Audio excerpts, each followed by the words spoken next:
Hello and welcome to Nate Knows Nothing, the podcast that is currently visiting his dad in northern Michigan, and he's confusing the dogs that live here. That's right. I'm sorry about the late podcast, but I am currently traveling, and this is the best time for me to do it. I'm sitting in the guest bedroom at my dad's house while they're gone. So this way they, don't have to hear me awkwardly talking to myself. I guess I could do this. I don't know. It's a weird because it's a weird thing. I get it. Podcasting is kind of dumb, and everyone's got one. Yeah, all the stereotypes that are true and hilarious about people who do podcasts. I guess when you don't know, or if you got to explain it, it's even sadder. So I try it. I kind of hide it, really. I mean, everybody knows I do it.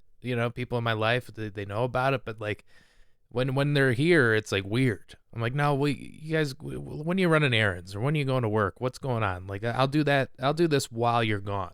Okay. And I do it for my own sanity because I feel like a weirdo when I do this. The funniest part is they got two dogs and they're looking at me like I am a psycho. And I kind of want to be like, I get it, man. Yeah. You've never heard or seen someone talk to themselves into a microphone about nothing in particular. I'm on my way up to Traverse City, Michigan for the big old second annual Traverse City Comedy Festival, which is becoming a large deal in the state of Michigan. I would say comedy in general. It's a great festival. We did the first one last year, and it was so much fun. It was honestly some of the most fun I've had in comedy, and they're doing it again this year, and it's this weekend. So if you're listening to this the day it comes out, the week it comes out, get your butts up to Traverse City. It's so much fun. They do a good job of bringing in great comedians from all over. Everybody from Joe List, if you like stand-up, you know who Joe List is. He's a great comedian. He's opening the festival tonight, as a matter of fact. So I guess by the time you hear this, if you didn't get your ticket, you're probably going to miss the show. Don't know why I'm doing this like it's a live radio show, but this is what I'm doing. So on the way up, because my dad lives up here, he's about an hour south of Traverse City. I like to visit whenever I can. So there's this little coffee shop in town I love.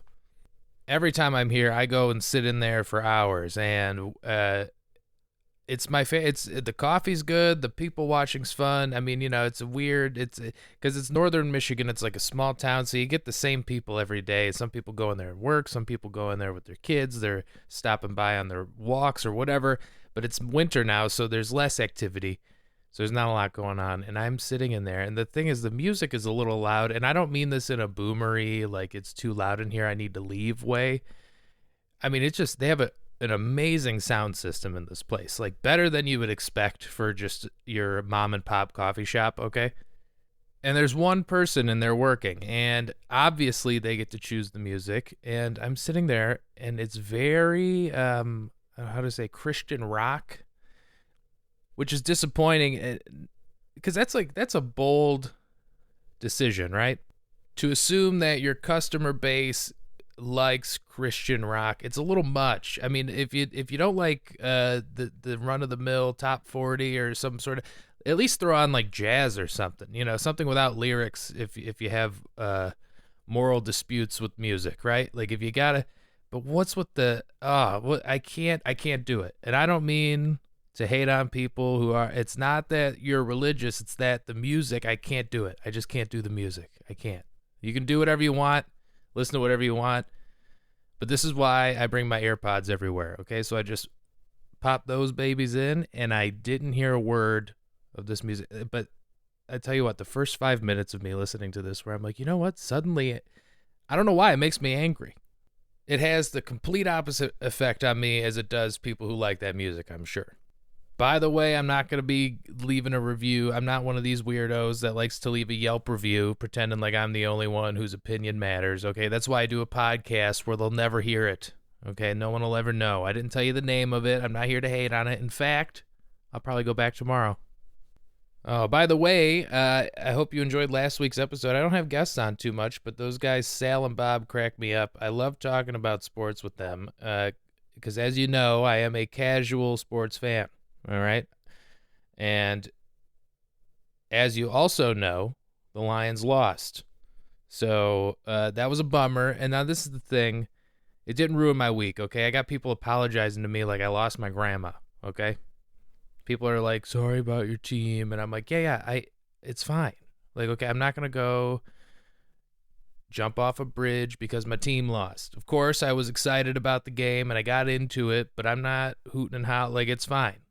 This is why I hate sports. This is the part about sports that I hate because, like, the team loses, and then I like a little bit of sports talk radio. Okay, I don't listen to too much, but in an event like this, I'm like, okay, I'm gonna tune into the Detroit sports station because it's a fun way to digest what's happening, at least in the news world of the loss and everything. So the next morning, I'm listening to the radio in Detroit, and the people calling in, the grown men calling in, talking about it as if they were on the team.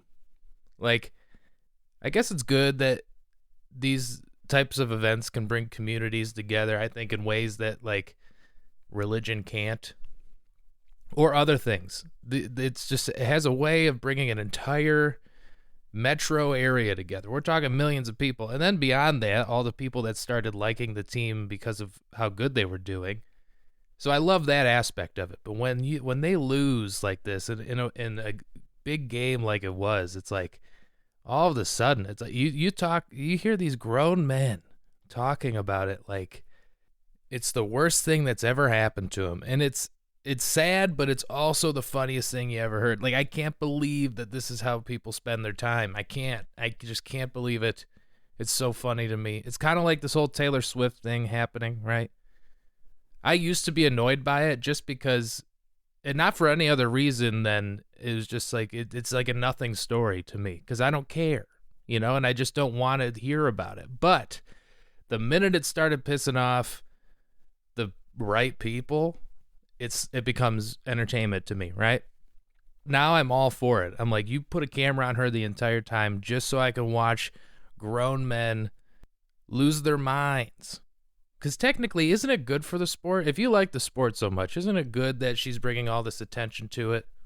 Plus, the sport's already so like weirdly politicized and commercialized. I mean, it's not what it was. It's not ever gonna be that. It's not gonna ever be what you think it is. So just watch it or don't. I always love this. There's always something, whether it's this or some other like Colin Kaepernick, whoever the story is surrounding that, people are like, I am boycotting the NFL because everyone that hates Taylor Swift and whatever's happening with her, which is arguably more fun than most of the conversation. Like, it's like, fine, the girl likes the football player, and she's gonna. I do like, it's just so funny to me. And I saw that Fox News said was talking about how much CO2 emissions her private plane will have if she flies to the Super Bowl from Tokyo where her concert is, or something like that, which goes to show you how powerful this Taylor Swift is, right? She's got Fox News talking about climate change. That's bananas. This just is like funny to me because it's just the dumbest thing to let ruin your day. And when it happens to the right people that are just so annoying online, it becomes just pure entertainment. And so for that, I thank her. So anyway, you can look for me watching the Super Bowl. I think it'll make it more fun, to be honest. I mean, people already watch it for the commercials, which is just as pointless as watching it just for Taylor Swift. So who cares, really? Okay, just have a little fun for once, okay? Can we have one fun thing? So this is a big week. I got the Traverse City Comedy Festival. We got a lot going on. My dog's birthday is Sunday. He turns the big 5. Yeah, and he's a big dog, too, so everyone's like, oh man, he's a large breed, He's like, this could be he's officially crossing that over the hill. Like, if he makes it to 10, that's a good run. And I'm like, well, thanks for bumming me out, man. Why do you say that? You don't have to ruin this for everybody, okay? I mean, you could just say, hey, tell him happy birthday for me, like a normal person. I never thought I'd be this guy, but I am very excited about an animal's birthday. Isn't that funny how we do that as humans? I'm looking forward to my dog's birthday more than I'm looking forward to my own birthday. I am literally getting up early Sunday to go home, to be home in time to hang out with my dog on his birthday. That's where I'm at in my life, okay? Let me have this. So I'll see you this weekend at the Traverse City Comedy Festival. Sign up for my email list. Click the link in the show description to find me everywhere, and that'd be great. And I'm going to keep this one short because I'll probably record another one this weekend just for a little extra because I can. So thanks for listening, as always, and look for an extra episode, and subscribe, tell your friends, all that good stuff, and we'll be back soon with another episode of Nate Knows Nothing.